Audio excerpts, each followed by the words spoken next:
ambitions are with Soigneur, and like, you know, a bit about what I want to do with the new space, definitely. Yeah. You know, it's like my worst kept secret, really. I think But everyone knows about it, don't they, really? Apart from it's not written anywhere publicly. no, it's definitely not written anywhere publicly other than a couple of hints on Instagram here and there. That's not Like, that so. The only people that know can sort of read between that. I know. It's like, that is the new wall. Um, so yeah, it's quite funny. But no, I'm happy to talk about it, definitely. Well, good, because I've started recording. Have you? um, Secret yeah, recording. yeah. I how can I start this up? First of all, I'm going to straight up put an apology out there because I have not uploaded a podcast in a while. I've been really busy. You know, I've been busy. Anyone that's looking behind can see I've been busy. But I'm this effectively, for your knowledge, Tim, is going to go live this afternoon. So it'll be live today. And I've been wanting to do a podcast with you for a very long time for a few reasons. One of them, fundamentally, is you solved the biggest problem I've ever had with riding a bike. Enough said. You know, my knees. We know I've got weird knees. We spent a lot of time trying to figure out how to solve that, and you solved it. I need to get my cycling shoes. One sec.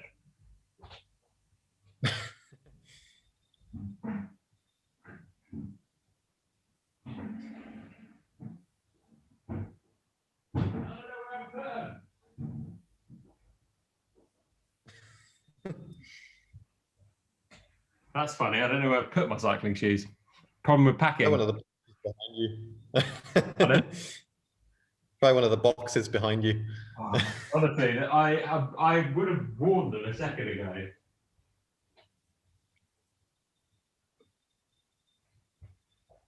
I literally don't know where they are. Anyway, so you solved a problem that I had on a bike for years, which was caused by an old rugby injury that no other, I don't care, this is bigging you up, no other bike fitter that I'd ever spoken to had figured out. Period. That's it. And like, it literally revolutionized riding a bike for me. I don't care if this is making you I don't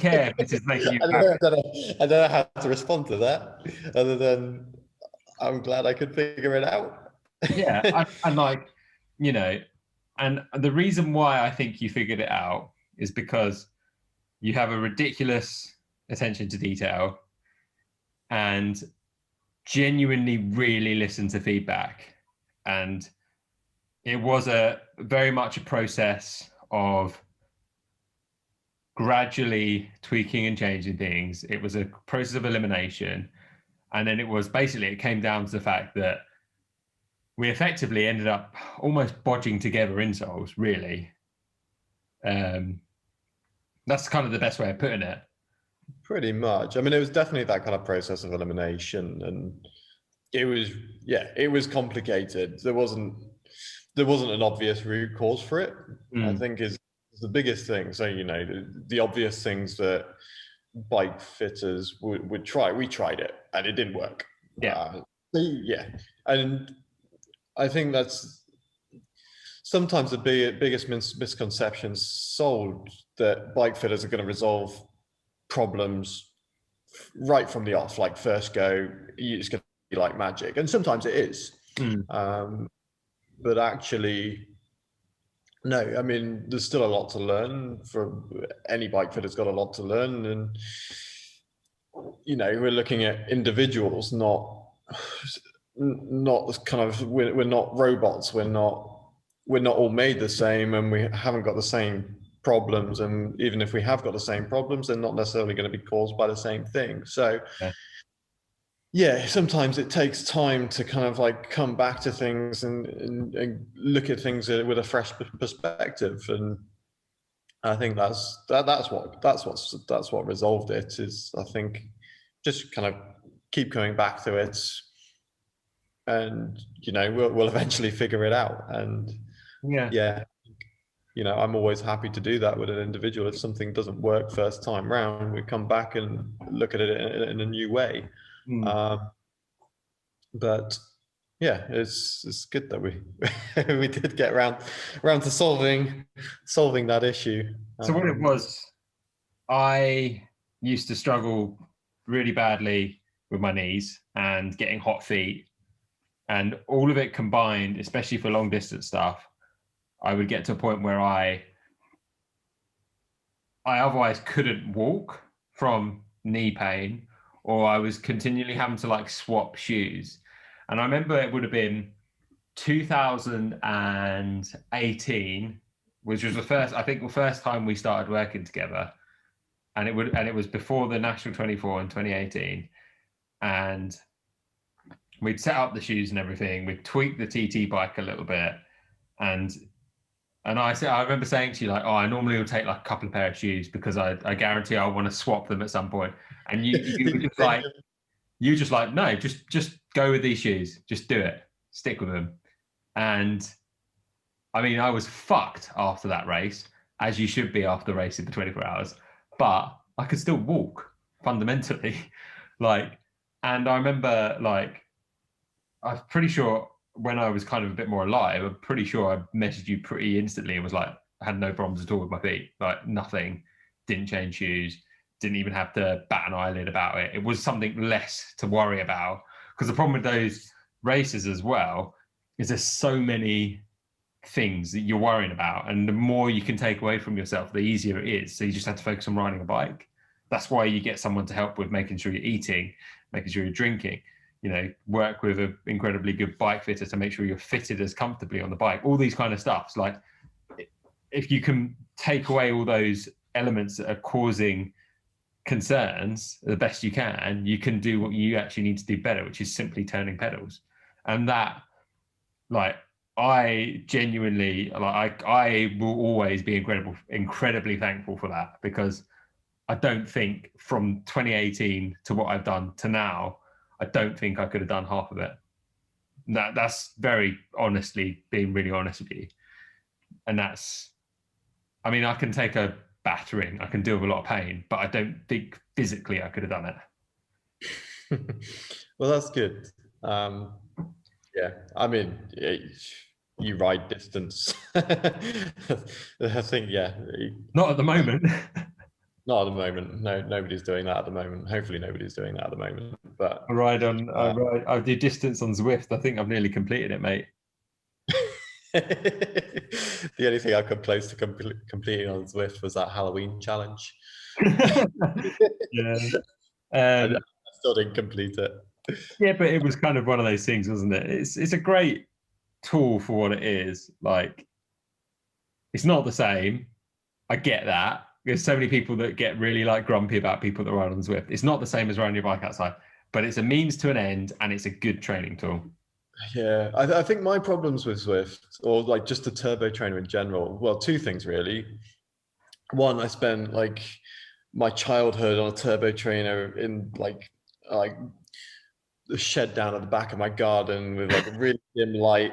The only entertainment was a really dodgy radio reception on the most basic tax turbo you can imagine. Yeah. I think that just killed me mentally. Any kind of joy that I could get out of riding a turbo trainer, it was kind of stripped away in that time. Yeah. And now obviously my job is literally watching people on a turbo trainer or on a bike. So the idea of actually getting on a turbo trainer myself afterwards is, it doesn't kind of excite me. I'd much rather just get out on the road, enjoy a bit of fresh air and different scenery rather than my trainer. That's not to say I don't jump on a turbo occasionally. We've been doing some team training sessions recently, which have been pretty savage. I think because the team you're in is full of absolute hitters. Well, the last one we did was we had this horrible kind of pyramid session And so my team manager, Ian Watson, or Coach Watto, forgot to press the kind of, is it like the stay with group button? So like, doesn't matter what intensity you do, like you'll stay together. He forgot. Man. So naturally, it just ended up in an absolute smash fest. Yeah. I think there was a block of 1 minute efforts, and most of pretty much everybody had dropped me. I ended up actually riding off ahead from the start, so I got a bit of a head start. I ended up locked in this last 1 minute effort in the block against one of my teammates, Jody. Oh my God, it was both of us were just punching each other. We were on Zoom as well, so we were like staring each other out. I think I don't think I'd turned myself inside out so much on a turbo trainer for years. And yeah, I ended up getting off, throwing up, and that was me done. I basically crawled to the bathroom, just disappeared off the bike. That just continued, and yeah, it's just me hanging over the toilet, like. I mean, the thing is, Tim, is like you're pretty good at riding bikes. Like, there's not beat around the bush. You've done pretty well in your career. It's been a roller coaster. Sometimes I'm going well, like if I'm training, and then other times not so well. But I mean, I grew up racing, so, and it's kind of, I guess, the reason why I ride a bike. I've always raced since I was 13, 14. I got into racing.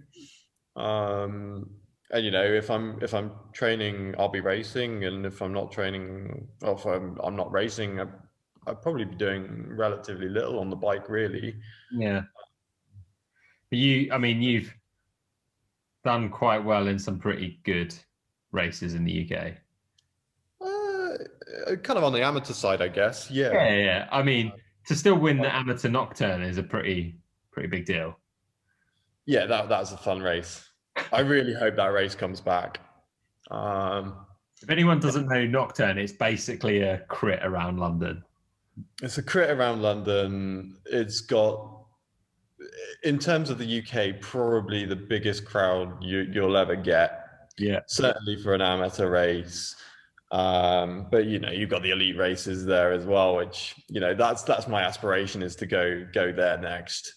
So I've done the kind of like support nocturne race 3 times, finished first, second, and third. So it's like, okay, now like I better kind of like move up a little bit. Yeah.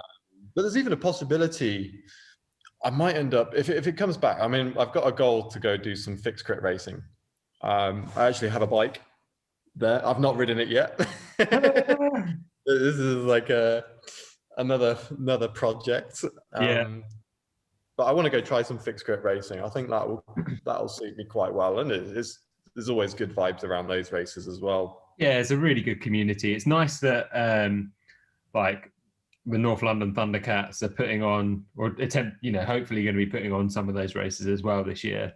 Definitely. And One Life are doing more, and I don't know if you know, but I'm supporting those guys now. Oh, nice. That's really, really cool. Their whole community aspect and community driven side of it is incredible. Oh, totally. They've got some really cool stuff going on. So, they're putting on the off the streets races. Yeah. That was really good fun to go and watch in kind of like the summer just gone, where they managed to get some format of racing that was quite exciting to go watch. And also, well, I didn't race it, but it looked fun to race. And they seem to be really trying to get involved with the community, and getting more people into riding bikes and racing bikes. And then you've got the whole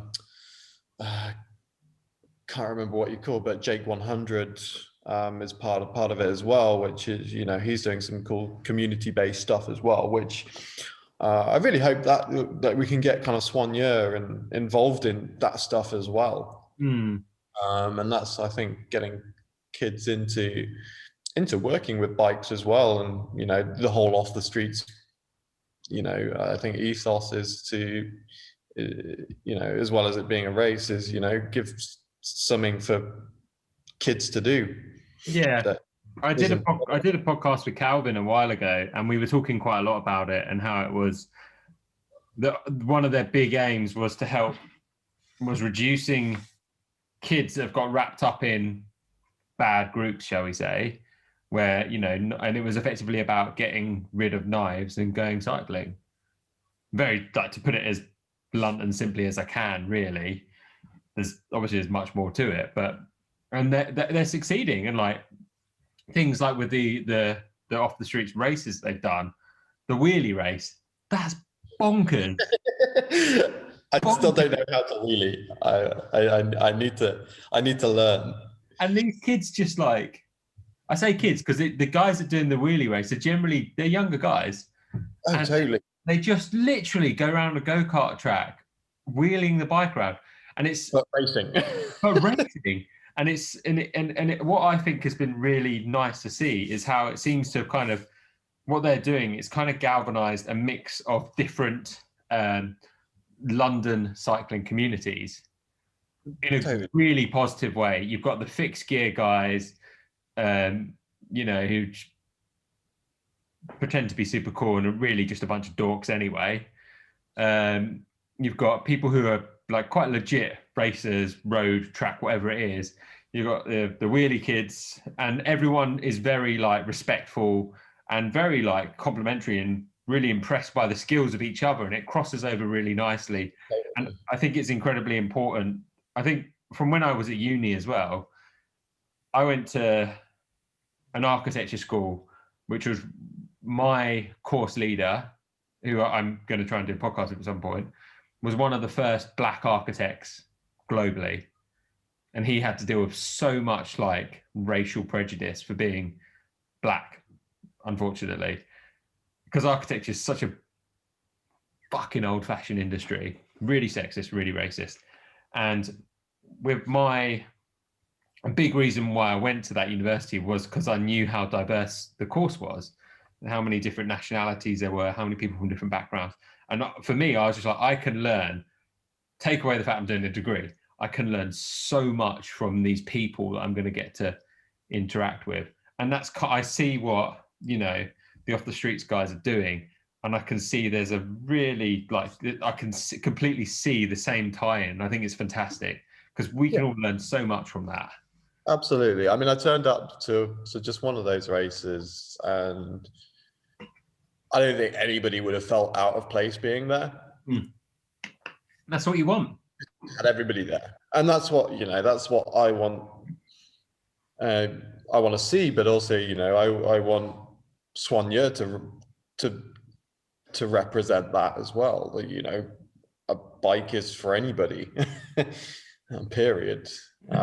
I think like we're starting to see the diversity increasing in cycling, full stop, with like, you know, we're starting to see, I mean, simple things like how the Quebecer charity started and how that's grown astronomically and is still going and is still involved with a World Tour team, thankfully, just about. And then equally on the same side, there's clearly like the women's side of the sport, the crowdfunder for getting the I can't think of the words now. Crowdfunder for Strada Bianchi. Yeah. That was fucking incredible. Like, and that, in my opinion, when I saw that I was like, this is the biggest fuck you to race organizers that you could do, saying that you're you know, yeah, not fair and what you're doing is not justified. I literally was like, here's my money going straight in the pot there. This is, you literally couldn't put it out there better by saying people don't want to watch women's racing. Like, we'll see what happens next. That's the thing, is how they take that message, I guess. You know, there's a big push for it, and I you know, the demand for watching women's racing is certainly there. Yeah. And, you know, it's great that they're getting more coverage, but still not equal. So like still with Strade Bianchi, I think they showed the an last hour. 20. Yeah. So they showed the last 20 kilometers, and then men's race of that. Go for it.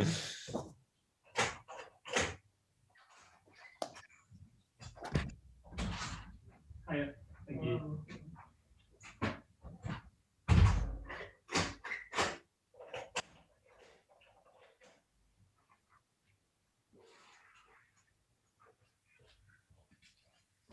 It's always a good delivery when your workshop coffee beans turn up. Oh, I think I've got some in my post room at the moment. I need to go pick up. The best kind of things to get, I think, on a.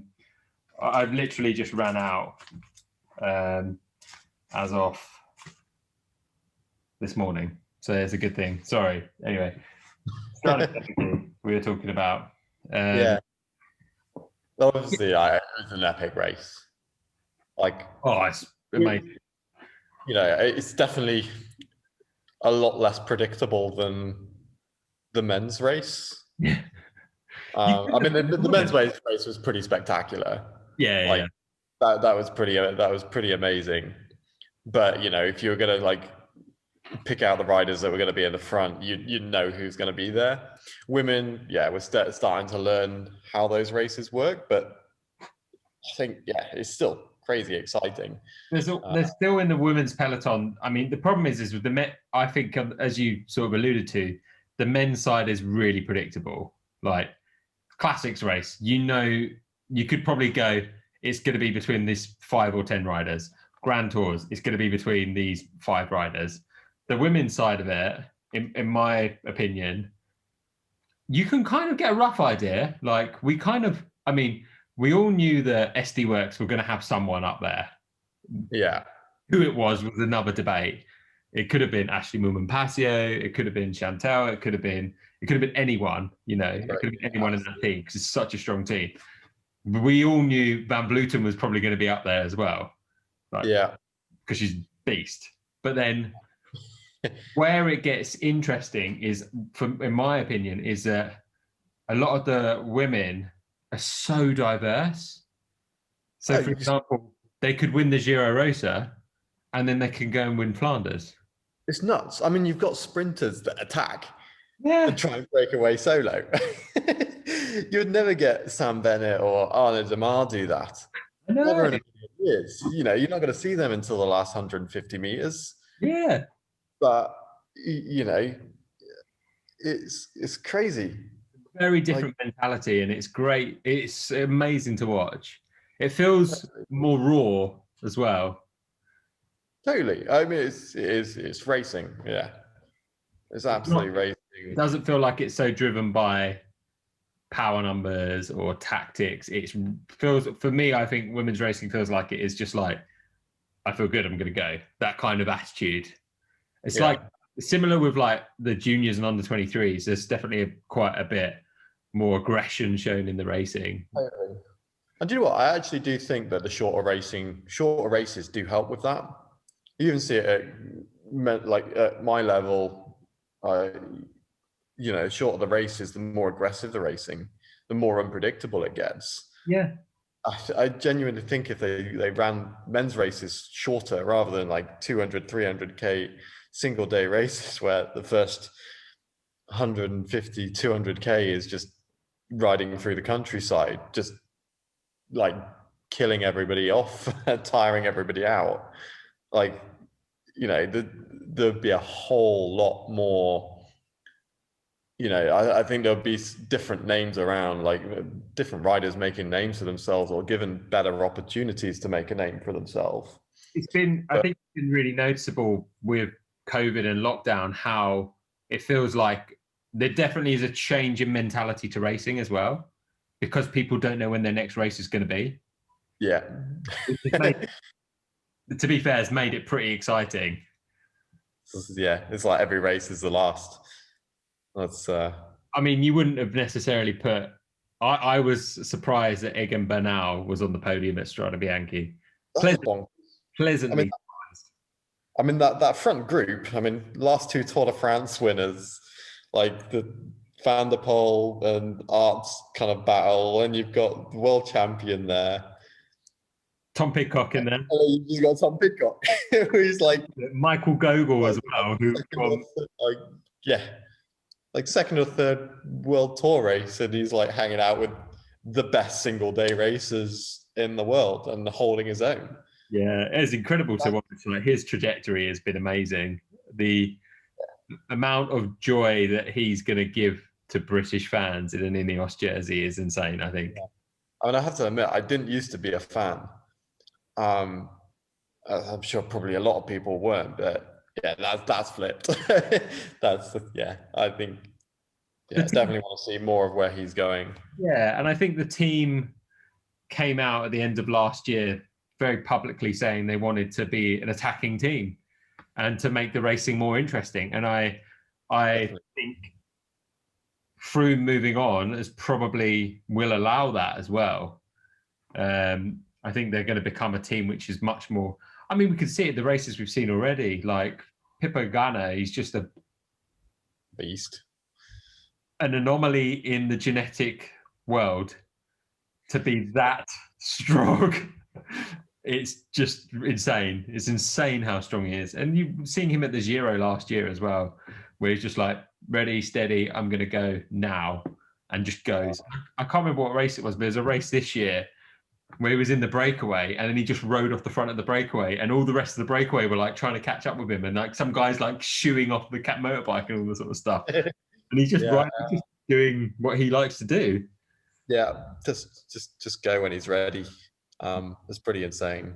Yeah, I mean, again, like I think the Giro, definitely kind of showed that was that transition point of okay, I think Dave Brailsford, he was like a child after that race. Yeah, it's like somebody had given him too many Haribo. It was really nice to see, though, wasn't it? It was just like it's just that kind of I think that realization that you don't have to be robotic in the way that you race to win it. Yeah. And actually, I think just the whole mentality of that team transformed over that race. They were just having fun with it, but in kind of still to a degree in control. It's still kind of, I guess, calculated, but it was perfect. It was proper racing. At the end of the day, they are. I mean, you can't deny it. That team in the men's peloton is the strongest team, and it comes down to budget. I mean, on the flip side, you look on the women's side, SD Works on paper, it's the strongest women's team. Like, freaking hell, how many of them actually wear the team jersey? Most of them are in national jersey. And it's so exciting that, that Van Vleuten wouldn't go to one of those bigger teams like SD Works or Jumbo Visma with other big names, even though, they would have like snapped her up and given her a contract in a heartbeat, I imagine. Yeah. But actually chose to go over to Movistar deliberately to make racing more exciting, even though, she hasn't got the strongest team behind her there. Yeah. It's like, I'll go there and it's going to make racing exciting. That's an amazing move, really. Yeah. She's coming, she's what, 38, I think now? Like, she's coming to the tail end of her career. She's won everything. I'd question that. She hasn't had the strongest start to the season this year, but I imagine she's going to come back. Probably going to come. It's going to be, and the other one I'm really excited to see is, as you sort of mentioned, Jumbo Visma setting up the women's team. Yeah, there's some nice. It's nice to see Anna Henderson in that team.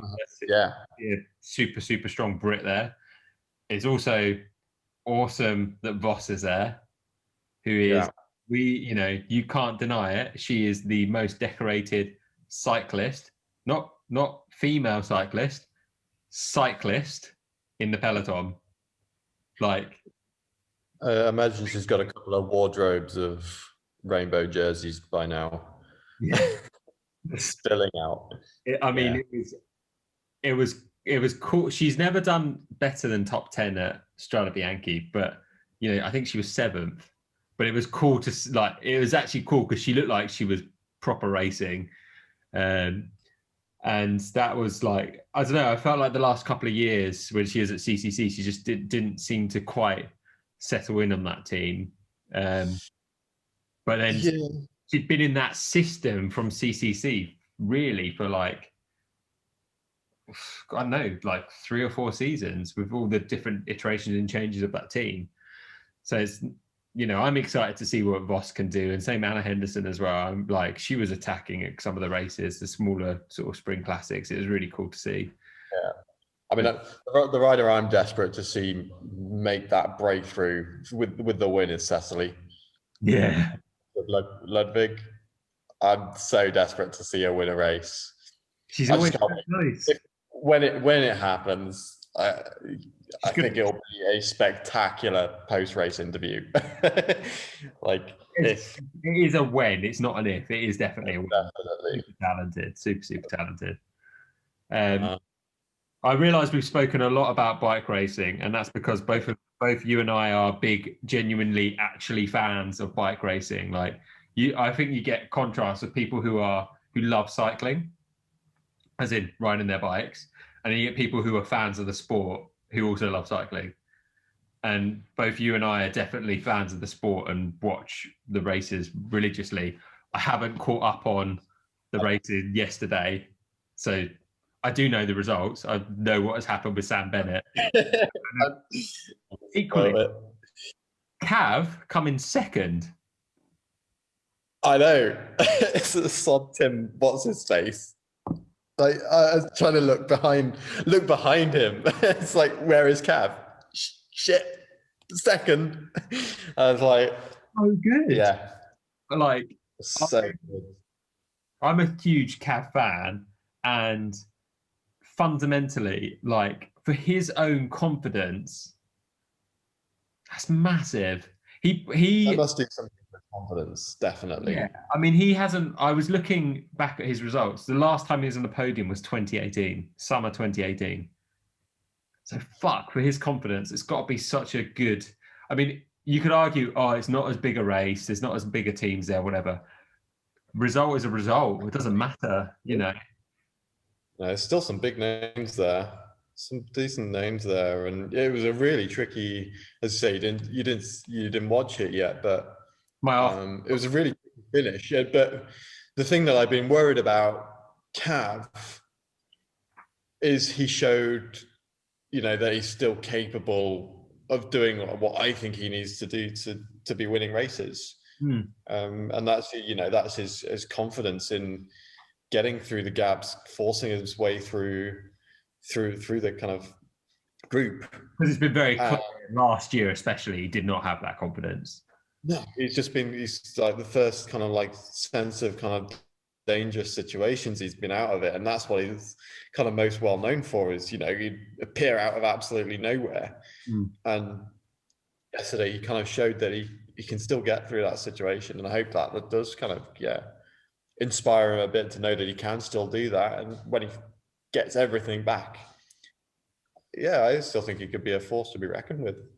Definitely. He's still got a couple of years left in him, I think. And I hope so. Take away, I really hope so. I mean, you take away the winning, his experience for that is invaluable. For like a quick step, they've got Alvaro Hod, who's a young sprinter. He could learn so much from Cav.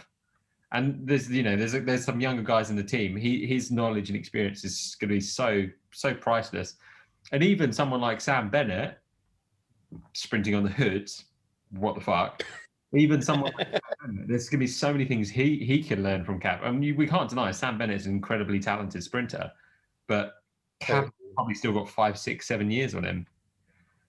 Totally. I mean, he definitely kind of fit the bill of being a road captain if he's not dedicated winner, and I think that's valuable. If you do end up with riders that are kind of road captains that aren't there for themselves necessarily, that's only going to be strong in a team that is is going to be focused around one rider, and that one rider can focus on their particular job rather than you know, trying to organize everything as well as trying to win it.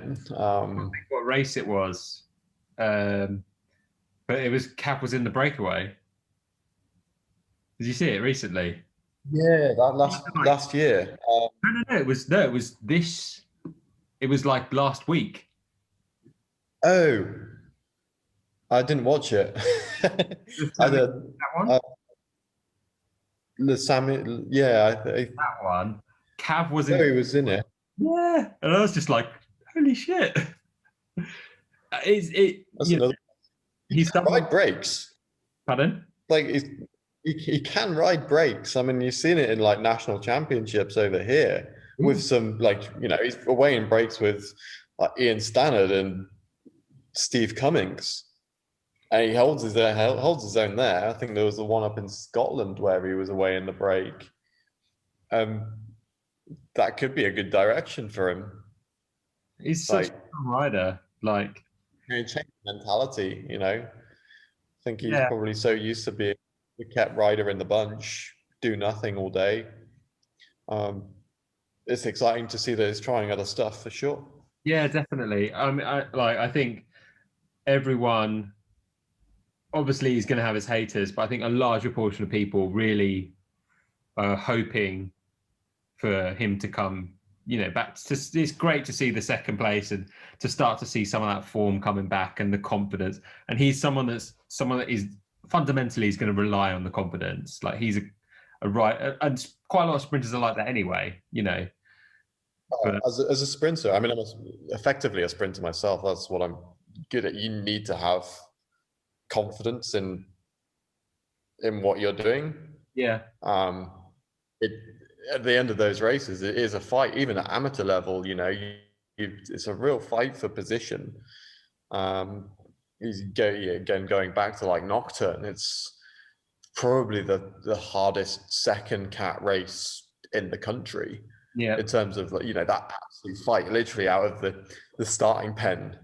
It's literally a full-on sprint to get to the front on the line.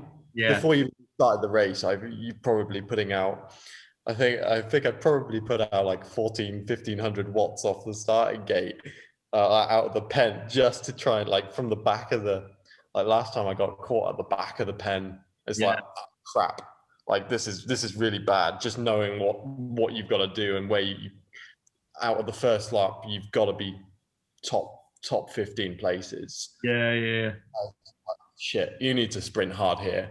yeah, Just like around everybody that's like bimbling there, like not really aware of what's going on, or it's like the first time doing that kind of race. yeah. Um, and yeah, even that is, it's just mad. Yeah, it is. I can do Yeah. it. I've never. Just let me just do time Coming, trials. Just let me just do time trials and beat myself up for a road.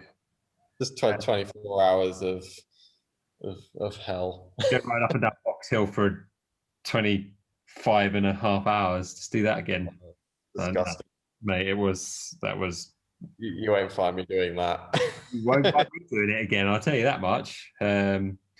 I realised we have spoken like for an hour pretty much just about bike racing. We haven't really talked about what you actually do. We've kind of covered it a little bit. I guess more in the sense I've just bigged you up, but fundamentally you are a bike fitter. That's the best way of explaining in layman's terms what you do as a career. Yeah, I guess most people, that's what I'm kind of known for. Yeah. Yeah. So Soigneur fundamentally has been about the bike fitting services. Mhm. I am also a mechanic. As you know, we've built plenty of bikes together. Buying new tools all the time. Yeah, borrowing tools. But yeah, I think I've spent a long time in the bike industry now. So I started, yeah, as I say, like, well, I think everything I've done has kind of led into this, into bike fitting and well, Soigneur as a whole, and even how I'm kind of going to evolved Soigneur this year. But, as I say, I started racing bikes when I was 13. That's where bikes, became my passion. Um, then I started working in the bike industry, like working as a Saturday boy in a bike shop Mm. since the age of 15, 16. I've stayed within it ever since. And then my education is in sports science, so I went to university. Um, and my, I guess like the most interesting part of it for me, and where I kind of like what I really enjoyed there and what I focused on learning, was cycling biomechanics. Mhm. I don't know why I didn't really even back then, I didn't really know bike fitting was such a thing. It probably wasn't as much as it is now. It definitely wasn't as much as it is now, as kind of like readily accessible as it is now. Mm. Um, but I just knew I wanted to know how bikes worked and how humans work on bikes. So a lot of my research there, like my own research there, was based on the non-circular chain rings. Mhm. Uh, so oval chain rings or the asymmetric chain rings, looking at kind of like adaptation phases and muscle activation patterns. And obviously, like, without really kind of, I guess, knowing I was like learning about bike fitting as such, I was learning about bike fitting. And I guess, you know, out of university, it was just once I kind of learned more about it and learned that, bike shops were kind of pushing to offer this as a service, it became a much Mm. more obvious kind of career path. Yeah, definitely. Do you mentioned like the asymmetric and oval chain rings then, and do you think they're good? Do you think they're bad? Depends. Do you If think you're it looking, comes down to the person again? it comes down to the person. In terms of, if you're using it to look for more power or more efficiency, then I mean, there's no real kind of peer-reviewed evidence to support that, and I didn't find any evidence of that. Mm. In terms of biomechanical effects, in terms of like stresses on the knees, it can help with that. Um, but it's it's not necessarily something that should be relied on using necessarily, I guess. I feel adaptations to them, there's not enough information about that. Mm. Like, it's effectively like changing a sport. Yeah. So switching from one to the other, as I say, like you've got four quadricep muscles. They fire differently in different patterns and to different amounts between those rings. So if you're kind of diving between different chainring styles, then actually you can cause yourself harm. Mm. And if you try and if you've adapted to one, and this is something that I found, like, I mean, part of what I do is that I like to ride lots of different bikes to understand them, Yeah. uh, learn their behaviors and their ride qualities, so I can advise my clients on bikes to the best of my knowledge. Mm. And obviously, like, I used to use asymmetric. I've used, well, rotor, asymmetric, absolute black chain rings for years and years and years. So since I was 18, and that's kind of actually what got me into sports science, is um, when I was working in this as a kind of like junior under 23 rider. Mm. I used to get really bad knee problems, and it was around about then that rotor kind of became a bit more mainstream. Mm. And the rep came round to the bike shop I was working at, and they lent me a set. And basically, it cured my knee problems instantly. Mm. Uh, and that's what got me into sports science. That's what kind of like woke me up. I mean, I failed through school epically. I went to college with this ambition of trying to understand why they had the effect they did. The answer is it wasn't exclusively down to those rings, but they could have helped to a degree. And I'd ridden for years, but every time I kind of tried to jump back onto circular chain rings, it was just like you're pedaling squares. It was awful, and it just hurt. And so, yeah, I used them up until maybe 2 years ago, and then I think 2000 and before I set Soigneur up in 2018, I finished racing in the summer of 2017. I was still using them then, and I decided at that point that I was going to go back to circular chain rings, purely for the purpose so that I could basically jump on any bike, any rental bike or any client's bike or any demo bike, and be able to ride it without having to go to the extent of changing everything around just to fit my own chain rings on there. Because that's what I'd do. I'd end up kind of stripping bikes down to put my own bloody chain rings on a bike so I could ride it confidently that I wasn't going to mess myself up. And yeah, now I've been back on circular chain rings, and granted, probably putting out less power now, but that's down to a lack of training. Yeah, but wait, your less power is still better than most average cyclists. But don't like. There's no negotiation in this. The answer is yes. Yes and no. I guess probably some, but I wouldn't say I'm particularly a strong rider. Not for sustained efforts. I mean, you'd drop me in a time trial in a heartbeat. I can put up a number sprint. That's what I'm good at. I can't sprint. I struggle to do over 1,000 watts. So we've generally either got one or the other really good, or you're kind of stuck somewhere in the middle. Again, it's quite it's genetics. I have to work really hard for endurance. Yeah. I had a chat with my coach. I'm going to find it the other day because I think you'll find this interesting, and it is kind of on topic while we're talking about people's difference in like skills and stuff. Long and short of it, Ken told me that I was a freak. I'd agree.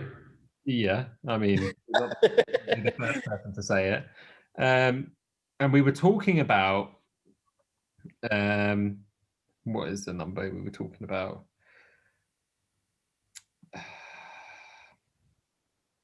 TTE. What does TTE stand for? No, that's the real question. Something to do, time to exhaustion. Time to exhaustion. He said to me, I've been doing a bit of testing to kind of see where I am, and I'm nowhere near my peak because I've only really started training again in January. I take December off. I always do. And I started training again properly in January and just been slowly building back up the fitness. And anyway, I don't really do FTP tests. I tend to do a training session, which is 2 20-minute efforts. Yeah. That's because, a big part of it is that if I have or do a ramp test, but a big part of it is if I have something that says FTP test in my training, I fucking freak. Like I just freak out about it. So putting it in there as 2 20-minute efforts, it just instantly sounds better to me. And I'm like, oh, cool. It's only 3 minutes. And anyway, he's got some geeky software, and he sent me a message saying, your time to exhaustion is over an hour. He was like, I never see this. It's normally between 30 to 45 minutes. And he's like, yours is like well over an hour, your time to exhaustion. And I was like, well, what does that mean? He was like, well, it just means you can ride really fucking hard for a long time. I was like, okay, that's a simple way of putting it. But that is, as we say, like playing to your strengths is like, I know that I can ride hard for over an hour, and that time to exhaustion is a really long time.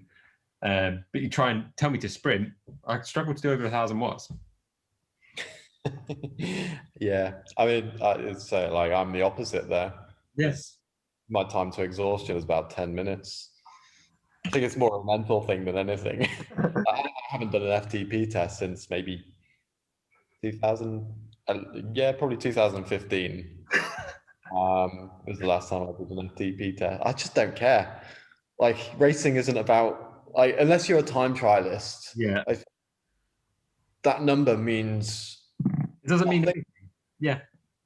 It's a weird obsession with it. And the only reason, like, there's this obsession with it, and I get asked all the time, "What's your FTP?" And I just write back sarcastically now, because similarly, I don't really know a lot of the time, because your FTP, you do an FTP test, for example, and that number is dictated by how much sleep you had, what you had for breakfast, what you had for dinner, how hot your room is, how cold your room is, or outdoors, whatever it is. You need to do it. Yeah, like, there's so many things that can alter and dictate it. And so, like, say for example, someone's FTP could be 350 watts, yeah? The next person could be 300 watts. But the person that's 300 watts might be having an absolutely blinding day in a race and do amazing. You could be doing what I do as well and just sandbag the rider with 350 watts. Exactly. The tactics and how you, especially in racing, the tactics come into it a lot more than people think. It's not all power. Like, you don't see, like, I mean, you look on the pro peloton, what sprinter's probably got the most raw power? Well, it's interesting. I don't know if you read the article. The article's about Marcel Kittel. Yeah. Like him talking about like what it takes to finish the Tour de France, and his highest FTP ever was like 4.9 watts per kilo. Yeah. But sprint power, I mean, his 3-second best is 21 watts per kilo. And weirdly, my numbers are higher than both of his peaks, strictly speaking. And I can't finish the Tour de France. Yeah, he can win stages of it. So yeah, it just doesn't. It's just such a non-number in road racing unless you really are an absolute specialist at something. Like that's the only. The useful with time trialing, I generally race on feel as opposed to looking at a number. Because I found I've tried like racing, I've done like 100-mile TTs, 50-mile TTs, whatever it is, racing to a number. And the problem I found is that I will sit and look at the average and not and so if it's a slight descent, I'll still be fucking gunning it because I'm like, I need to keep that number up. When in reality, you're not going to make any speed up from doing that. And then on the flip side, it goes slight ascent, I'll end up absolutely busting a gut and feeling fucked at the top of it. So my mentality with TTs has been much more to change it to racing with feel, because if you are obsessed with a number, you're probably going to go slower unless it is a pan flat circuit. But there's very few of them in the UK. Yeah, I mean, even in training, it's good to do that. Yesterday, I rode with my Wahoo in the back pocket. Felt great. Did a fast ride without really knowing it. I mean, I was dead in the evening, but it's quite a nice, mindful 3 hours rather than it's good to do a number on your computer. Yeah, what I do whenever I normally just put it onto the maps function in those situations, because those kind of rides are normally ones where I don't know where the fuck I am, so I just use the maps. So I'm going to go back on the subject of bike fitting. We'll get 10 minutes in. Now we've talked about bike stuff. You have probably fitted thousands of people. Yeah, by now I'm not really counting, but it'll probably be a few thousand. Yeah. So what would you say are the like 5 most common mistakes you've seen? Common mistake. I mean, I hate calling things mistakes, for one. It's just, you can't really make a mistake riding a bike. You've got a bike. I'm there to kind of try and improve, the goals of the rider, and that's very, very individual. it's often that, we'll make tweaks to every contact point with the bike. Mm. I guess starting with feet. I mean, feet is one of those things, as the feet are very complex, as you know, and it's what resolved your issues is a load of work and a load of support added to your shoes.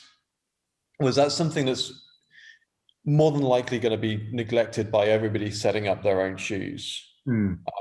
And it's the most, everything that you're trying to do on a bike is trying to get power through to the pedals, and that's directly through to the feet. So everything goes back through to the pedals.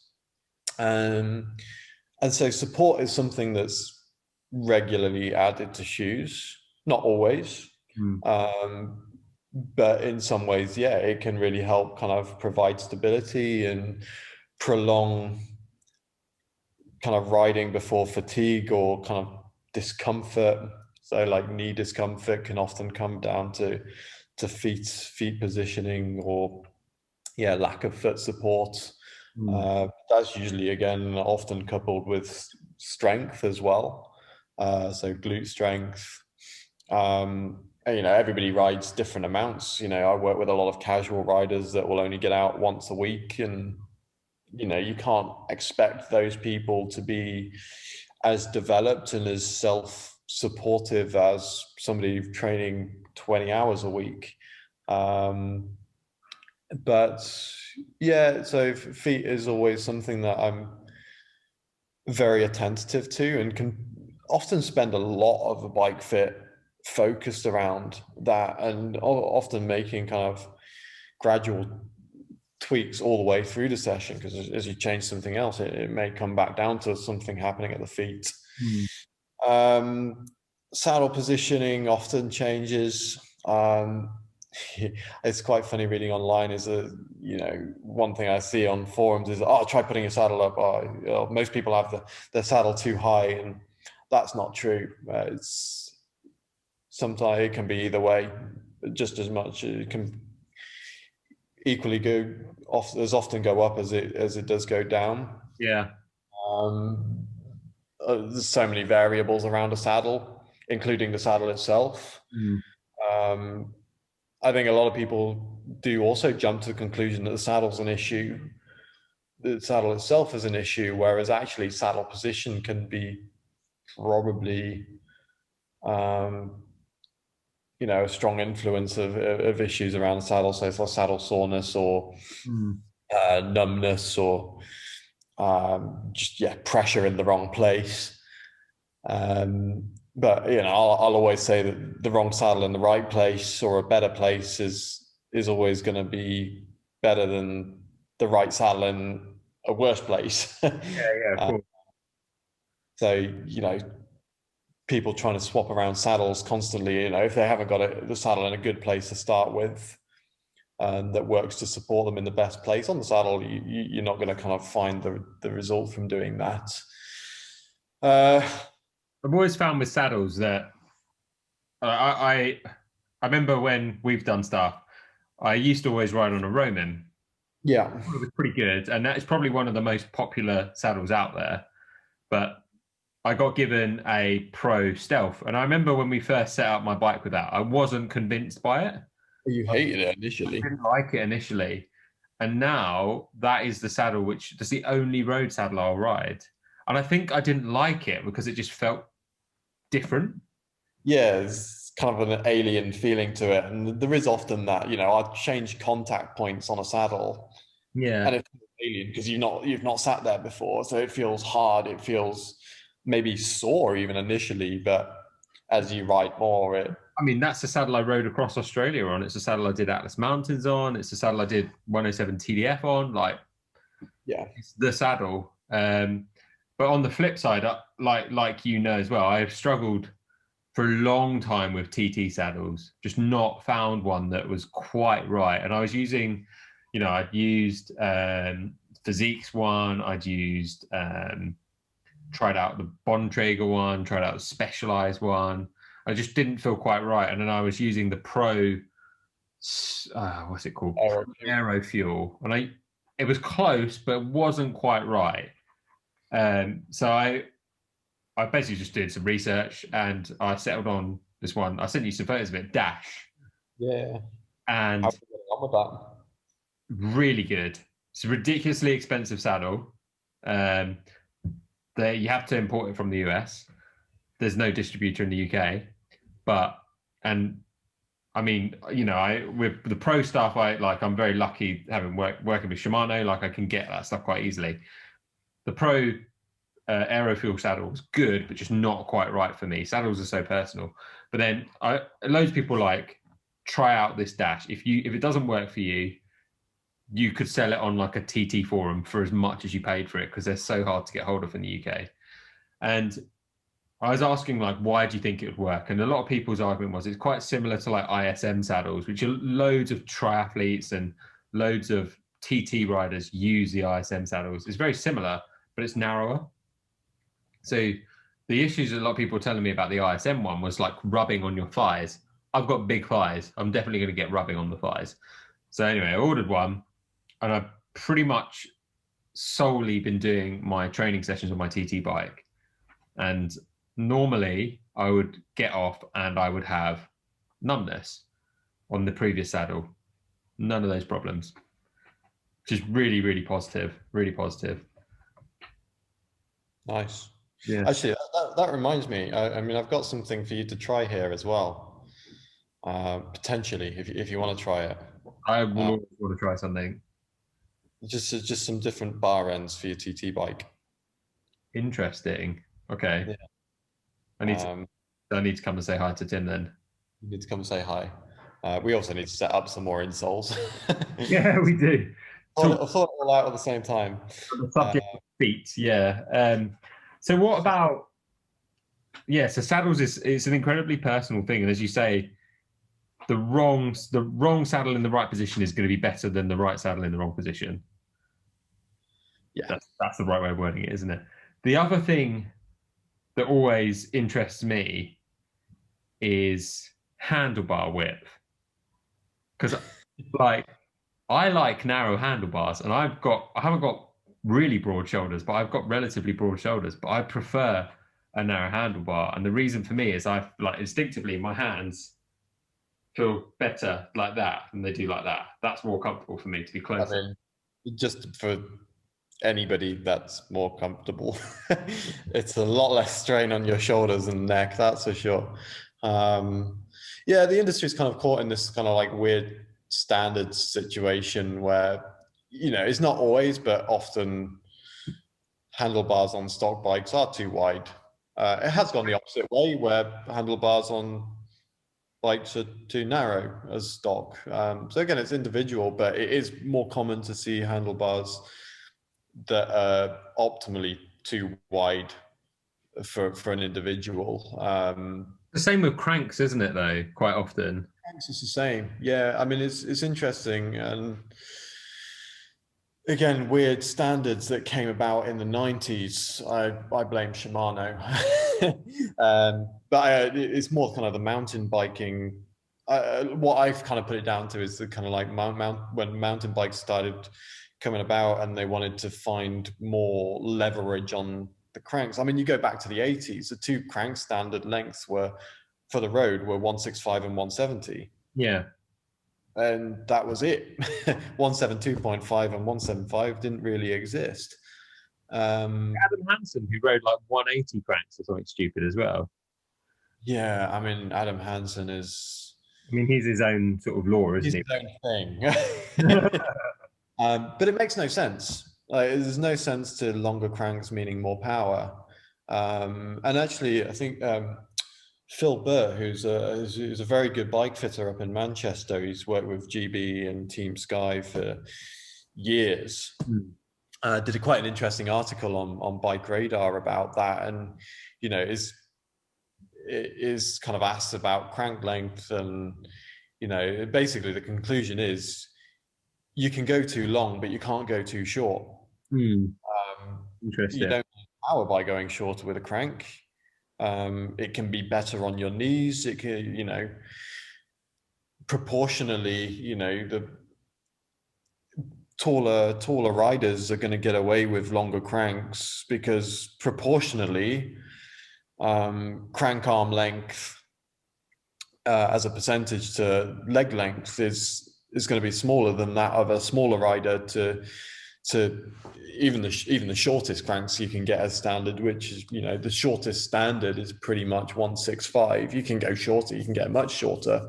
You have to do some hunting for it. But most cranks are available in a 165. Yeah. And, it's shorter riders can really struggle with it. It's not necessarily about flexibility range. Flexibility range in terms of like the hip joint and the knee joint is different from functional range, which is, how your muscles can like the positions that they can work in well, and where they're not going to cause problems. There's one thing being flexible under no load, and it's another thing trying to put out 200, 300 watts, whatever you're trying to get out of you in a kind of closed up, kind of like a really in a flexed position. Yeah. So yeah, definitely like crank length is something I always look at quite closely, and it's definitely with smaller riders where crank lengths are generally too long on bikes. I mean, I use short cranks. I use 170 mil cranks. Yeah, same. 170 and then 165 on the TT bike. Yeah. Again, it's like you close yourself up. It allows you to get into a more aerodynamic position because it just gives you the space over the top of the crank. It can help with weight distribution between the front and the back of the bike. It can help keep some of the weight further back on the bike rather than trying to reach, either position the saddle so far or your body so far forward over the bike to get yourself over the top of the pedal stroke. You can take it back with going shorter. I found going shorter on the TT bike for me, a big, as you say, a lot of it was to do with like positioning on the bike, but a big part of it was on a TT bike position, you're effectively rotating your pelvis anyway. You're changing your position. You're much more forward on the bike. And I felt on a longer crank arm that I was, one, couldn't get the power down as easily. Two, as you've already sort of said, I felt like it really closed off my front end and chest. And I felt like I was continually like kicking my chest. Yeah. And when you're trying to ride hard, that is really uncomfortable. And so, yeah, really uncomfortable. So the shorter, and also because I churn a big gear on the TT bike, and I found I could turn it much better with a short crank. I don't really understand why, but it just felt I could ride with a much higher cadence with a shorter crank. Yeah, I mean, effectively, it does lower the gear because the travel distance of your legs, it shortens the travel distance your legs have to rotate in, and so yeah, it's effectively like riding a kind of smaller gear, if you like. Yeah. Yeah. One way, however, it kind of like encourages a higher cadence, which again, higher cadence and less force on the cranks means it's better for your joints, less stress, less muscular fatigue. It means you use more. There's a bit of a trade-off for energy use, cardio use, riding at a higher cadence, but ultimately, I think the trade-off is you adapt to it and actually becomes quite pleasant. And I've always got 165 mil cranks, 170 mil cranks in here. Yeah. I always try and make sure of that. A bit difficult with a stock shortage at the moment, but it's certainly something I use regularly. Is on that subject of stock shortages, I know it's because a lot of stuff is hard to ship, but this year is Shimano's 100th birthday. And it's I think it's this month. I don't actually know, but there's a specific website which Shimano set up with a countdown on it. Yeah, I've been on it a while ago. Yeah. I think it's like the end of March or start of April that the countdown ends. Yeah, I think it's this month. Not overly sure. I'll have to check it out. We've always Yeah, known with Shimano that when there's shortage of stuff, generally on roughly a 4-year cycle, it normally means something's coming. And we're technically on the 5th year this year now. it's what. Yeah, yeah. It's definitely. It'd be interesting to see what they do. Whether they do launch just Dura-Race or whether they launch Dura-Race and Ultegra probably hopefully quite swiftly afterwards. Mm. Um, yeah, at the moment, trying to get hold of parts for bikes is, I've got quite a few unfinished bikes in here, all waiting for small parts to arrive and Yeah. missing, and it's an absolute nightmare. Um, and just bike shortages, like so much demand for new bikes, and it's usually I can kind of pick out like a good range of bikes that are going to be either available straight away um, or not going to be too longer wait. And at the moment, it's just like what is available. What's the what longest? What's the longest waiting list like time frame you've seen for a bike? I've well, even back in November, I was seeing spring 2022. I have now seen 2023. Holy shit! That's It's insane. That's you could be ordering a bike that you genuinely don't know what it's going to be because the bike, a bike itself is going to change in that time period. There's going to be a new version of it, yeah, a new paint job, new anything like a complete new geometry. It could be a new everything. a new model. Yeah, it's wild. I've never seen anything like it. It's good Uh, in a way, though. Frustrating. yeah, It's good that there's the interest and demand. I think the biggest challenge, like the people, the businesses that are going to be hurt by it are the small businesses without buying power. Yes, of course. Because they're going to, I've heard several stories within the industry where they've just been put to the bottom of the list because they can't order the number as that the bike brands have control over. Mm-mm. They control who's got what. I say the big retailers with lots of buying power are being given priority essentially, um, and yeah, I don't think it's going to be pretty for everybody. Yeah. And it's certainly something that as a Soigneur I've got to think about because I'm at the moment I'm just me in a box, like I'm back in an industrial unit or industrial complex, Mm. but I'm about to grow, so and it's going to be essential that we can get hold of parts, certainly kind of servicing parts as we look to it. One, introduce quite a big workshop space.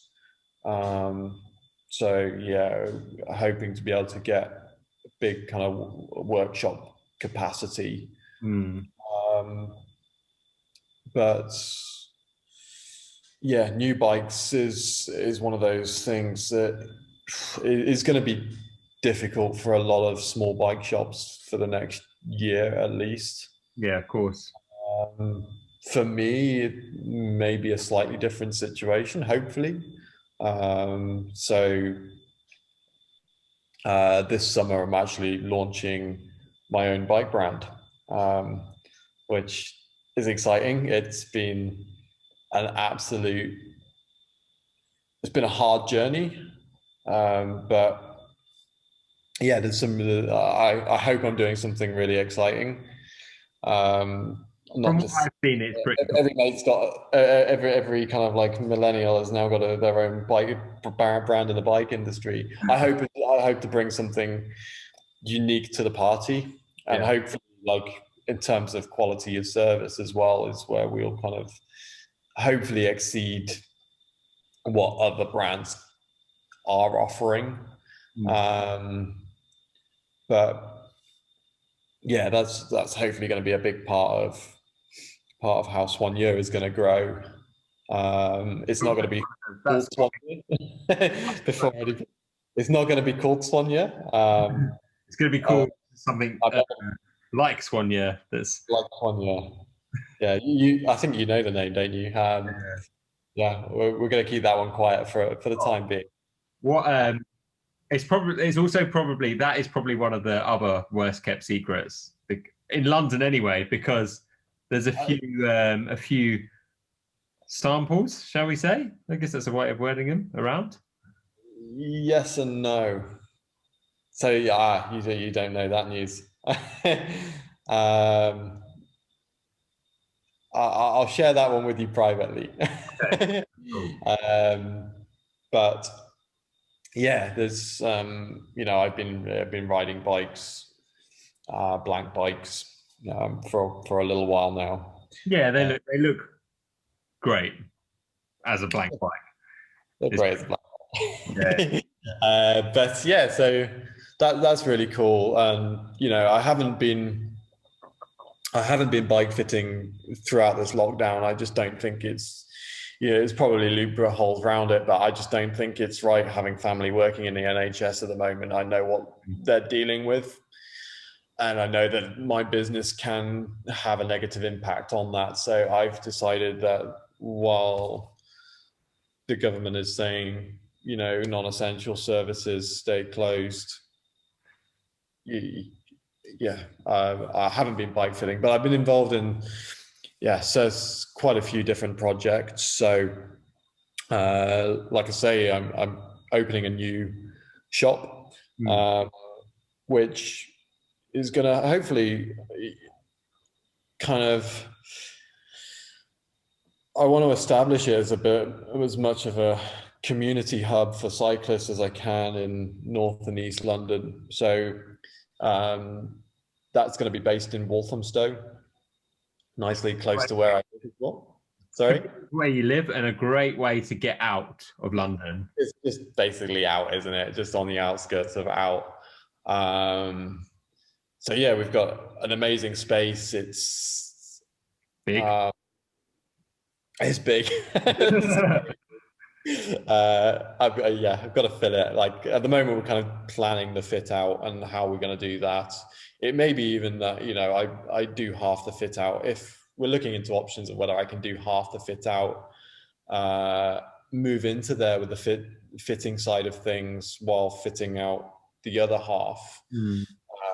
But we're going to have, like, for the community side of things, we're going to introduce a cafe event and show space. That's kind of nicely tucked away. Like, the biggest factor was, is it going to be safe to leave your bikes there? And we'll do some other cool stuff that hopefully encourages people to come and pay a visit before or after riding. Have you got a rough idea of when you're thinking that's going to be open?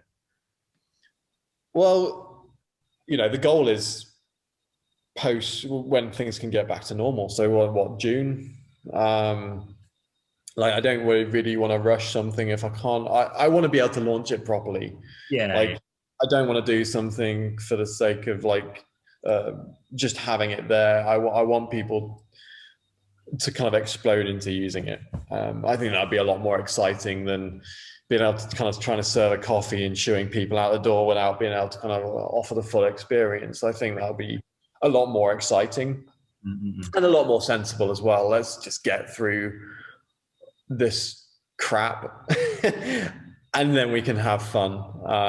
We can start doing normality again. I don't want to be part of the problem. So let's say, once life can return to normal, that's when I hope to be able to get it done for. And there's a lot of work to do. I've basically got an empty shell of a building.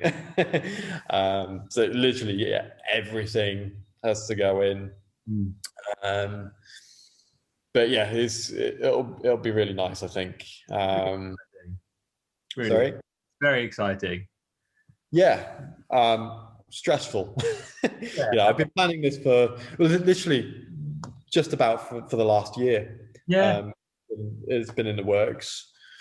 So we've talked about this on and off for at least a year, I would say. It's been a discussion we've had, and it's like, as a mate, like, I wish you all the best of it. I think it's like, it makes a perfect sense of how you expand the brand. It makes Totally. so much sense. Like, I mean, it's gotten to the point. It's kind of ironic that Soigneur um, means helper. Essentially, that's what it translates to in French. mm, It's quite ironic that it's me that needs help. It's quite funny that. yeah, But yeah, I've been kind of like desperate for help for the last year, and it's because of this situation. It's been hard to kind of like put that out and get somebody in to help where I don't quite know the situation of where I'm going to be and whether I'm going to be able to pay somebody or whether I'm going to be letting people down. So I kind of want to be out of this before committing to that and just try and kind of crack on as best as I can for the time being. Um, and yeah, and hopefully we'll have help and somebody can kind of whip me into some level of organization because that's definitely my weak point, and I apologize to anybody affected by that. But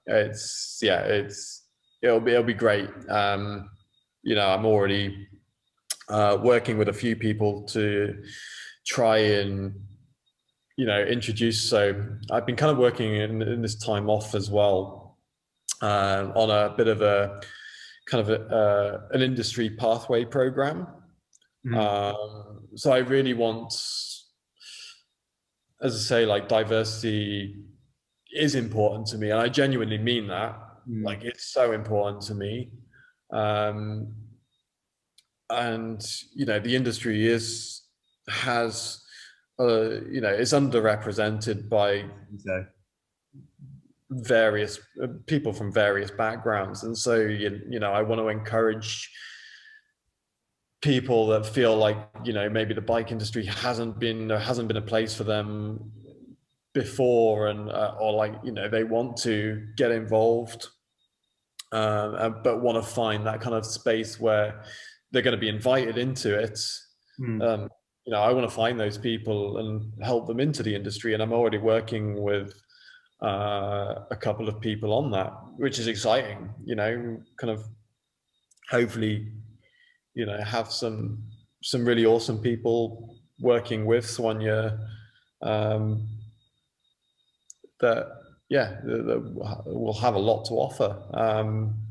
We can build up their experience in various roles. They can kind of find hopefully what they enjoy doing in the bike industry. So it's not just plonking somebody in and going, you're now I'm going to train as a mechanic. Is let's get you involved in a bit of everything. Let's teach maybe a little bit about basic bike fitting and bike sizing, and then get involved on the mechanic side as act as assistant, help on kind of customer service side of things, be trained as a barista, and just and also marketing is a big thing. So as I say, with the launch of the new bike brand, we've got a massive task there, to get that right and get that out there. That needs a proper plan. So it's like hopefully these people can get involved in a bit of everything and find what they enjoy doing. And I've even goes to the extent we can send and pay for these people to go and be soigneurs for my teams, so Team London and One Life, helping out at bigger races where help and soigneurs are needed. The real term is soigneur. So for anybody that doesn't know what a soigneur is they're basically helpers of a professional team. So they do everything from kind of driving riders, feeding riders. So you see the people stood out on the side of the road handing out musettes and bottles. Yeah, that great demonstration. You'd make a great um, sports massage. They do everything. They're just basically the dog's body of uh, a race team. one of the most That's team. they're critical. Yeah. And so I want to be able to provide that to every type of cyclist, the services that we offer as Soigneur, and to be there for riders, to be able to provide genuine advice and real quality services, Mm. and trusted services, I think is the big thing. Yeah. We were trusted in what we do. So it's a lot of work to get that right. You know, as it is at the moment, it's just me. So I kind of try and give everything I can to this. Yeah. But I hope, you know, people that want to be involved with Soigneur, the new chapter of it. I hope, you know, we can inspire them to inspire each other, really, to bring the best to the end of the industry. And It will allow a really interesting opportunity for mixed dynamics to start to bounce off each other, and that's going to help everyone. totally, It's such totally. Everybody, everybody is still learning, and if you stop learning, then that's a kind of a problem. I mean, want to be very boring, but you know, I'm by no way, I by no way know everything. I'm always learning, which is nice. And yeah, hopefully we can kind of inspire each other to do that. And you know, I've got a massive learning curve ahead. You know, I mean, there's a whole new level of responsibility in a sense. Yeah. That's stressful. You know, it's definitely not going to be a picnic year of kind of sat in my cafe drinking a beer uh, after a long weekend ride. And Yeah. But it's exciting as well. It's a really positive forward. Like I really really think it's a good decision. I hope so. And you know, I want people to come and abuse it. Really, that's what it's there for. Is say it's for the community, not for me. And yeah, I just want to be able to deliver the best I can on it. So one thing that how I like to like wrap up, I realize we've been chatting for a long time, which is fine by me because I could literally talk to you all day anyway. When we get together, We normally end up talking from pretty much sunrise to sunset with a pizza normally. with a pizza, yeah. Sitting on the sofa. How I always end podcasts is I ask for 5 tips or hacks. They can literally be anything. So, and I always end up giving the same examples because they're the ones that stood out to me a lot. They could be anything from like cooking tips, bike tips. They could be like really like deep and meaningful ethical things. Like it could be anything, but 5. And the reason why I ask for 5 is because 3 is really easy. The 4th one is normally quite funny or is normally a bit shitty because everyone's like, oh, fuck's sake, why is it 5? And then the 5th one is normally fucking brilliant or like because it's normally the one that no one's really thought of. And then they get how about this? So yeah, 5. Okay, challenge. I guess like, you know, first and foremost, what I do buying a new bike, you know, if you can get a bike fit first, Yeah. it will make a world of difference. Even if it's your first bike, you know, if you never have to suffer the problems a lot of people experience after buying a bike, then great. I don't have any cooking tips. I'm a dreadful cook. But you're so right about the bike fitting is that like it's knowing what size to order is I find that confusing still as someone that's been riding for a long time is going because I could probably ride a 54 or 56 and there's so many variables. there's so many variables, isn't it? So I think you're completely right in saying as the first tip, get a bike fit before splashing the cash and work out what is actually the bike for you, not just on the size, like the type of bike, the style of bike. Like don't buy a freaking aero road bike if you want to go ride off road, for example. Yeah, totally. I mean, there's so much that, I mean, obviously experience there kind of, bike fitters have various different degrees of experience, but I spend a lot of time learning about every bike, and not just, does it fit a rider? Can it go? Can you put a stem on it that's going to make the reach right? It's like the whole handling characteristic of the bike, the ride quality of the bike is it the right bike for where you're riding, and all the components around that. And we can discuss the benefits of individual components, and whether it's worth having DI2 or the wheel upgrade, or what should be changed on a stock bike from the beginning, what's going to make differences there, that you will have a positive experience from. So yeah, there's so many things we can look into there, and you can save a lot of money by doing it that way. Hopefully you get off the ground with no issues. And if there are issues, you've got somebody to come back to with those issues to resurrect it. We work together on these things. I think that's pretty invaluable, really. Obviously, some people listening, bike fitting sadly may not be accessible, but yeah, I hope it's a growing industry, and I hope it becomes more accessible.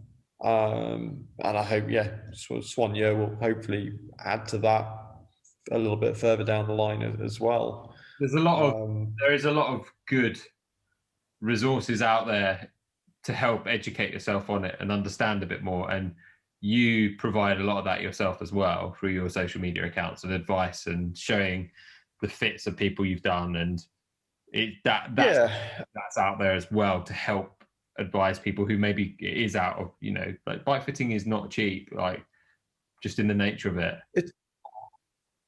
I use the social media to kind of show people what can be involved in bike fitting. I'd never suggest taking what I share on there as it's not the Bible. What you should be doing, like as in you should make these changes because it worked for this individual. Like everybody is so different. And I try and show that on there as well, that I can make complete opposite changes that have similar effects. It comes down to the individual. So yeah, I try and I try to use social media, so Instagram in particular, to kind of show what can be involved in bike fitting and how it can help and the effects it can have. And hopefully it kind of provides a bit of confidence in the service that we offer as well. It seems to be quite effective. People enjoy it. So we've got. I haven't uploaded any. We've done one tip. Is that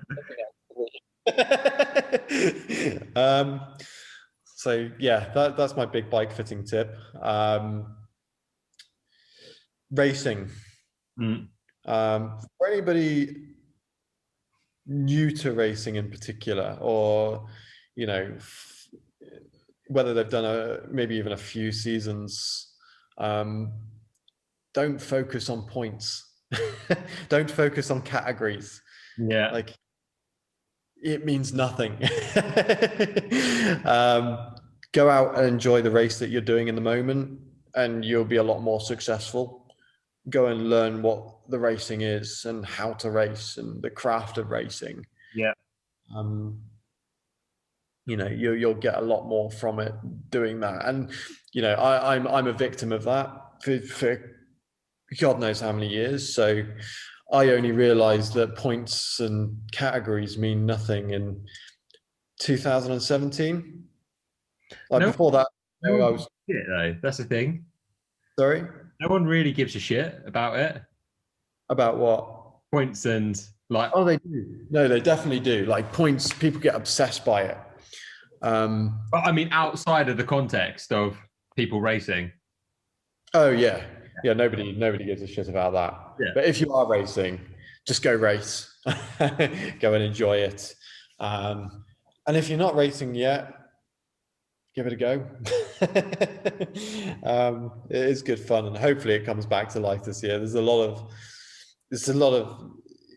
I guess, there's a lot of talk about it at the moment, and it looks like it's going to happen, which is exciting because I'm back to training again and I want to race again. I've kind of got that bit of a spark back, which is nice. Yeah, so that's cool. Does that count as 3? Another tip.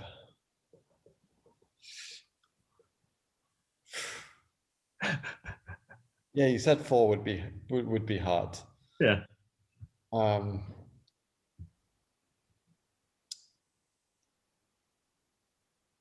on, you're a bike fitter. You see thousands of people. There's so many things. I could think of a tip for you. I got one straight at the top of my head. Have you? Can you lip read it to me? I'll say it. All I was going to say was like, don't. You can argue if you agree with this. Don't like read what you read in articles. Don't take that as the Bible because everyone is so individual. Totally. I mean, that kind of comes back to my first point, really, doesn't it? Like, what I share, and I'm involved in articles. It isn't. There's definitely, a good tip is, you can't take somebody else's information or something that worked for somebody else and apply it to yourself and expect the same results, because it's, you could be doing yourself damage ultimately. And yeah, it's an interesting one. I mean, another tip: don't buy Canyon Air Road CFR.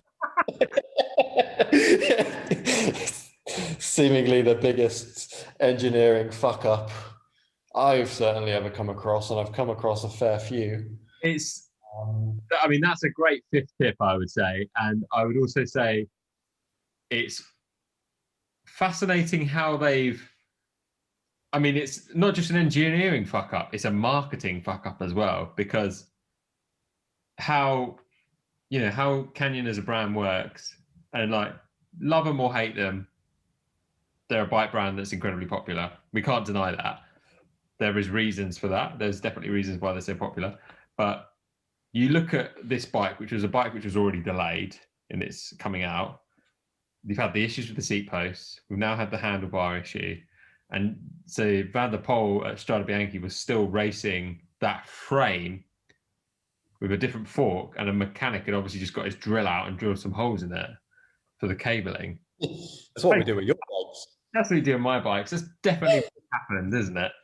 And I mean, he raced an incredible race, so don't deny that. But I guess my concerns with brands that are direct to sale like that is their sizing is a bit confusing, and you're taking away that opportunity to actually integrate and interact with someone who can advise you on what would be right for you.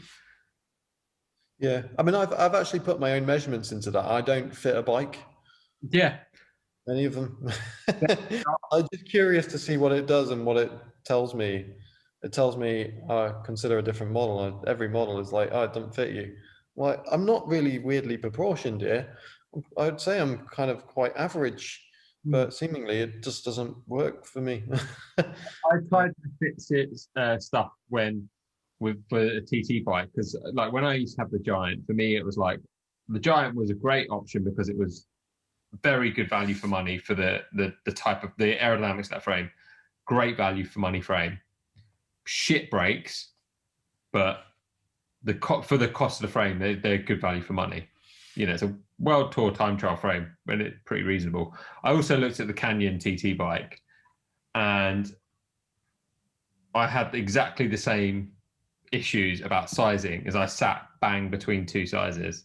And they were like, we don't feel comfortable advising you to go for the size smaller or the size bigger because you're so in the middle of both of them. And I was like, well, what do we do now? Like, is that it? Is that end of conversation? And it basically was. It was like, And the problem is, it's probably not even true. It probably isn't true, and it's because you're relying on implementing data into a computer, which is then telling you something, as opposed to going, actually, you could work with, size 56 would be perfect for you because it's long enough. And then you can, we can change the front end to make it the right stack height or whatever it is. Whatever it is, there's flexibility in that. It's not a straight yes or no answer. There's graying in between that, massively so. That's probably what I think that for me, it was frustrating because I think the Canyon's TT bike is a great looking bike, tests really well. It's super fast. I don't know about the current versions, but the previous one, super fast, tests really well, great value for money. But that response straight away made me go, no, it's not a brand that I would consider. And this is, as I say, this is before I was, sponsored by a bike brand, and I was literally going, what TT bike can I afford? What's on my budget for what's the most bang for buck that I can get? And I think that quite often is what happen when people are looking at Canyon, is they go, what bang for buck can I get? And I think people like the aesthetics of them as well. I'm not a big fan of them personally. Yeah, I mean, aesthetics is, it's so, what's the word? Subjective, I guess. Or Yeah, it is subjective. it's, you either love it or you hate it, or not really feel too much about it. I mean, personally, I've always thought it was a little bit bland. Yeah. But I like shiny bikes, and hint with what's coming with my brand is shiny.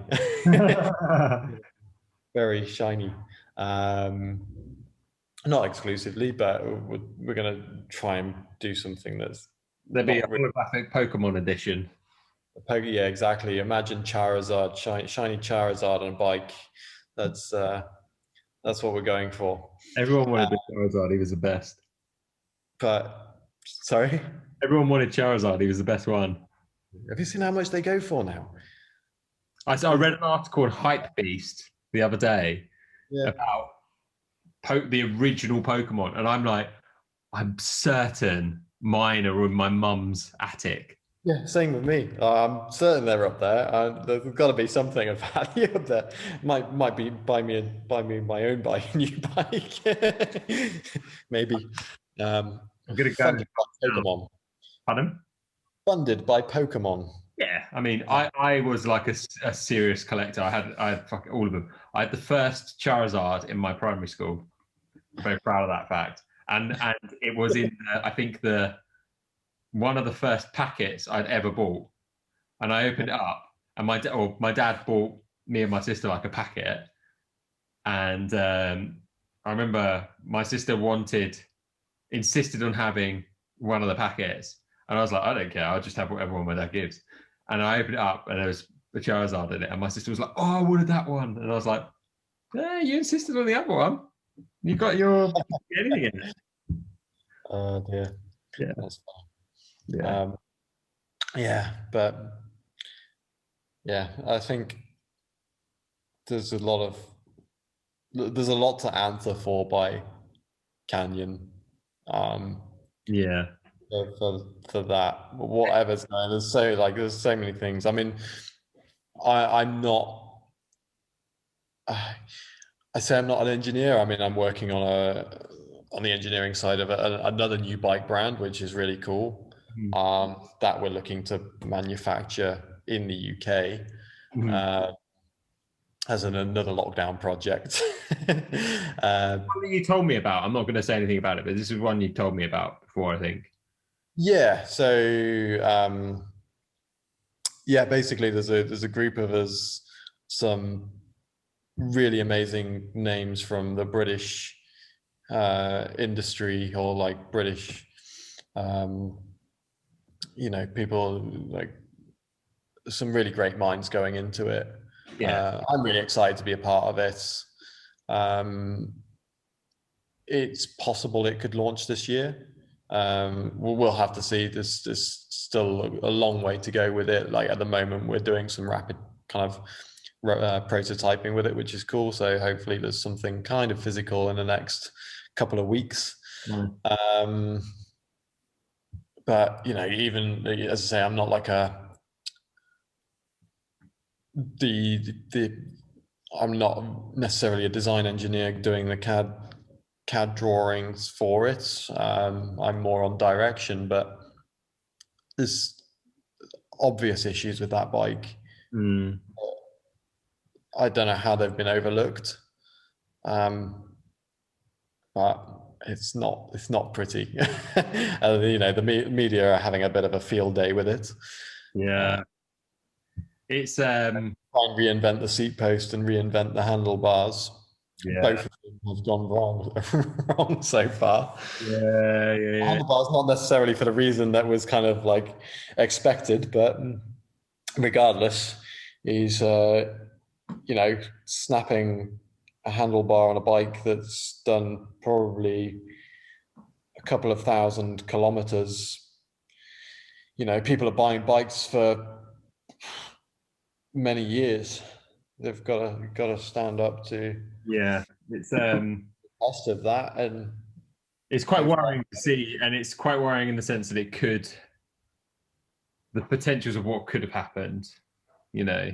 And when you look at, you know, Joe Blogs, members of the public, it's good that they've put that issue out there saying to people not to ride it. That's great. But I know if that was me, I'd be so fucked off. I just bought this bike. Only bike. Yeah, you'd be so. If I just bought that bike, and I was like, oh yeah, you know, we'll go out for a ride. Like the weather's getting a bit better and stuff, and then just being told by the brand, do not ride it. I would be going, okay, what are my options here? Do I buy another bike? Do I buy do I get a new fork and frame? What do I do? Like, to get a new, fork and handlebar? Like, what are my options here? That's all I'd be thinking. Yeah, I'd be pretty fucked off.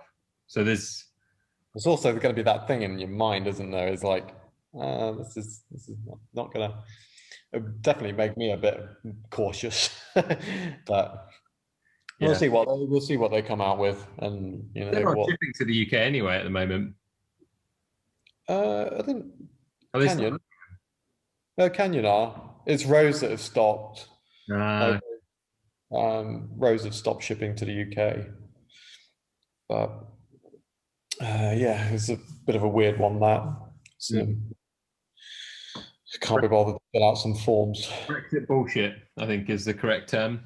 That's how I'm wording it with some discussions I'm having on other projects right now. Brexit bullshit. That's literally what the email top titles are. But hey ho, that is.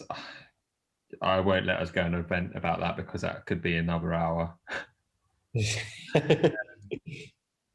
I'm conscious it's lunchtime nearly and I'm hungry, and I've got no food. So I'm going to wrap it up now. Tim, thank you so much for your time, and it's always good to chat to you. Yeah, it's been a while.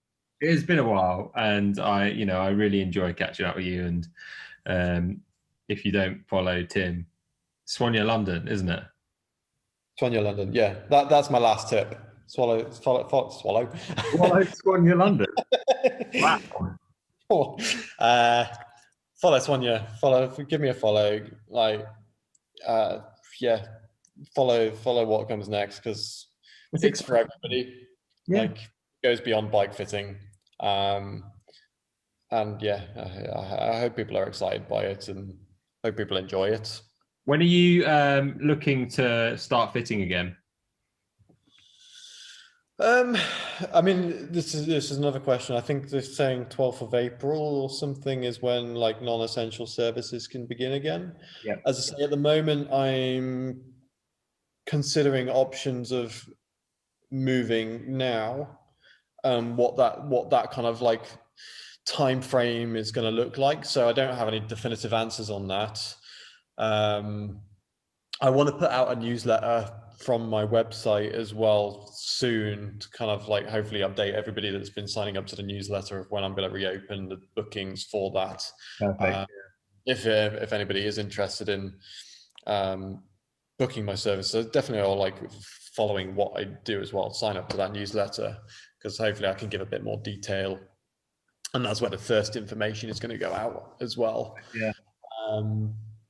Yeah, so it may be 12th of April. It may be on reduced capacity. As I say, there's a lot of figuring out to do, and it's going to be basically get on the newsletter. months. But I hope to be able to get back to some level of fitting as soon as I can, and as soon as I see sensible. Yeah, that's the thing. Do it on your terms when it feels sensible and right. And it's such a tricky one to answer. I completely appreciate that. We're in a unknown times, shall we say? But it feels like we're going in the right direction positively, and things are getting easier. That's another thing I'll say as well is like everybody's got to do their part, and it's been a bit disappointing seeing so many groups riding together on the roads like the last few weekends. Yeah, it's my business is closed because I've got so many mates' businesses that are closed by it. I've got friends that are out of work because of it. It's not that long to go. Like everybody wants to see their mates. Yeah. People want to see their families. Like people want to get to their own country. Yeah, I know. It's really disappointing, isn't it?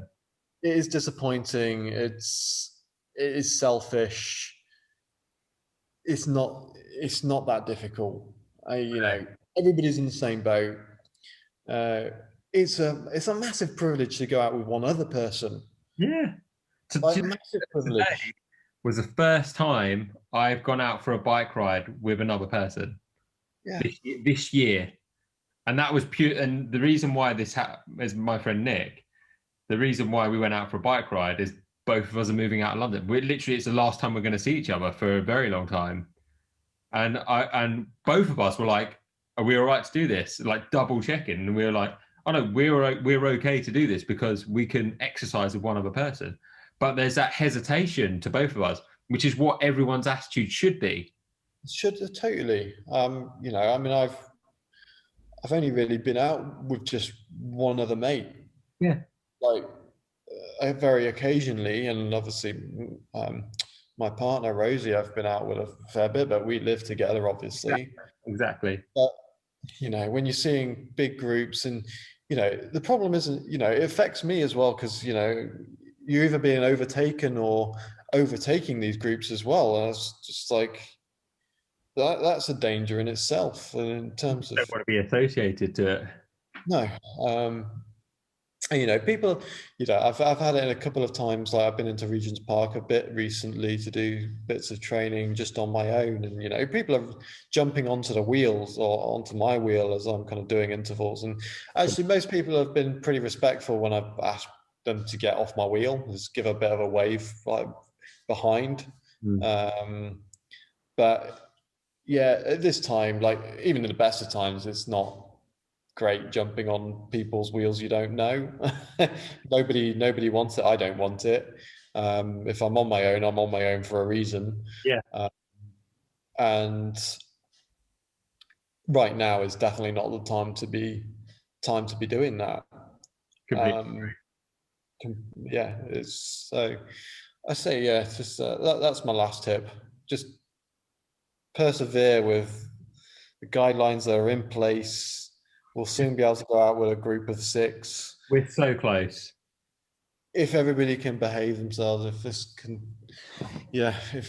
we can get through this quickest possible time, then everything gets back to normal. We can go back to the cafes. We can chill in my new place. Like you can come in and have a beer after riding or coffee before going out.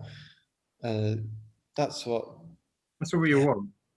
Yeah. That's what we want. So that's what everybody wants. I couldn't agree with you more. I think that to sum it up, don't be a dick.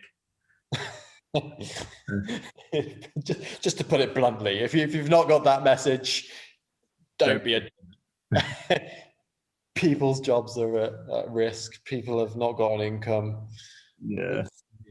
I don't have a stable income at all. Like even at the best of times. I have a stable income at the best of times. So imagine what it's like now. It's like stripping out of savings half the time. Yeah. And it affects people. Yeah, it's affecting a lot of people.